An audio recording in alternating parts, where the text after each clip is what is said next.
నిర్ధారణలో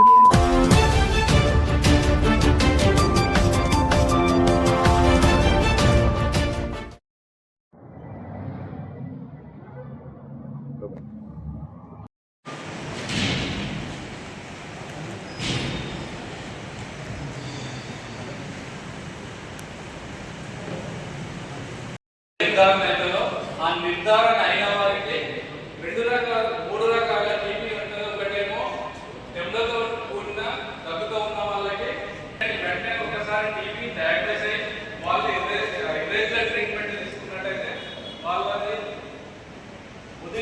irregular అంటే వాడకుండా ఒక నెల. Good morning. ఈరోజు మనం ప్రపంచ టీబీ నివారణ దినోత్సవం చేస్తున్నాం.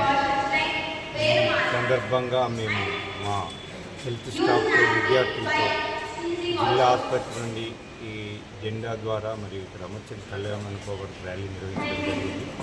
ముఖ్యంగా ఇందులో ప్రజలకు అవగాహన కల్పించడం యొక్క ముఖ్య ఉద్దేశం.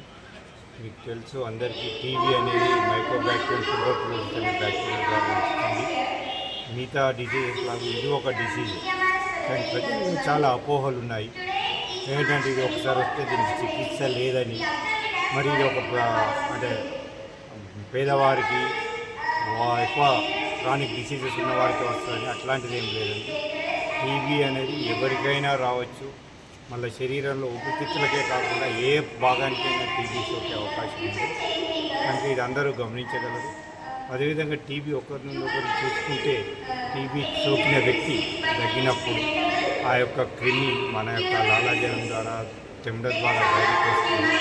అది ఎయిర్లో ఎంటర్ అయ్యి ఎయిర్ డ్రాప్లెట్ ద్వారా ఒకరి నుండి ఒకరికి సోకే అవకాశం ఉంది. ఇది ఎవరికైనా రావచ్చు. ఇది అన్నింటినీ ముఖ్యంగా అందరూ గమనించగలరు. మరియు ఒకసారి టీబీ సోకిన తర్వాత ఆ వ్యక్తికి దాదాపు 2 వారాల కంటే మించి దగ్గు వస్తుంది, జ్వరం వస్తుంది. ముఖ్యంగా ఈవినింగ్ టైంలో చెమటలు వస్తాయి, ఆకలి ఉండదు, బరువు తగ్గుద్ది. ఇంకా ముందు బాగా తగ్గినప్పుడు కళ్ళెం పడినప్పుడు రక్తం కూడా పడే ఛాన్స్ ఉంటుంది. సో ఇలాంటి లక్షణాలు ఉన్న వాళ్ళందరూ దయచేసి మీ దగ్గరలో ఉన్నటువంటి మా ఆరోగ్య కేంద్రానికి వెళ్ళండి. అక్కడ పరీక్ష చేస్తారు. స్ఫూటం టెస్ట్, చెమట పరీక్ష కావచ్చు, ఎక్స్రే కావచ్చు, మరియు CB0, TrueNAT అని కూడా మనకు అవైలబుల్ ఉన్నాయి. ఈ పరీక్షలు చేసి ఆ నిర్ధారణ అయిన తర్వాత వారికి 6 నెలల నుంచి సపోజ్ రెసిస్టెంట్ టీబీ అయితే 2 years వరకు కూడా మందులు ఫ్రీగా ఇస్తారు. అంతేకాకుండా రోగికి సపోర్ట్ ఉండడానికి కొరకు న్యూట్రిషన్ సపోర్ట్ కొరకు గవర్నమెంట్ ప్రతి నెల 1000 రూపాయలు కూడా ఇస్తుంది. సో ఇవన్నీ ఫెసిలిటీస్ ఉన్నాయి కూడా దయచేసి గమనించండి. ఇంకొకటి ఏంటంటే ముఖ్యంగా ఎవరికైతే రోగనిరోధక శక్తి తక్కువ ఉంటుందో, ఎస్పెషల్లీ షుగర్ పేషెంట్లు, HIV పేషెంట్లు, ఇంకా క్రానిక్ డిసీజెస్ ఉన్నవాళ్ళు, వీళ్ళందరూ కూడా తప్పకుండా రెగ్యులర్గా చిన్న లక్షణం కనిపించగానే పరీక్ష చేసుకోండి. అదేవిధంగా కేంద్ర ప్రభుత్వం ద్వారా, రాష్ట్ర ప్రభుత్వం ద్వారా ఈ యొక్క టీబీని అంతమొందించడానికి ఈ కంకణం కట్టుకున్నారు 2030 వరకు. దానిలో భాగంగా టీబీ ముక్త అభియాన్ అనే ప్రోగ్రాం తీసుకోవడం జరిగింది. ఫస్ట్ ఫేజ్లో కూడా మన జిల్లాలో తీసుకున్నాము. దాదాపు 1400 పైన మనకు కొత్త కేసులు వచ్చాయి. అదేవిధంగా సెకండ్ ఫేజ్ మనకి ఈ రోజు నుంచి స్టార్ట్ అవుతుంది, 100 రోజుల కార్యక్రమం.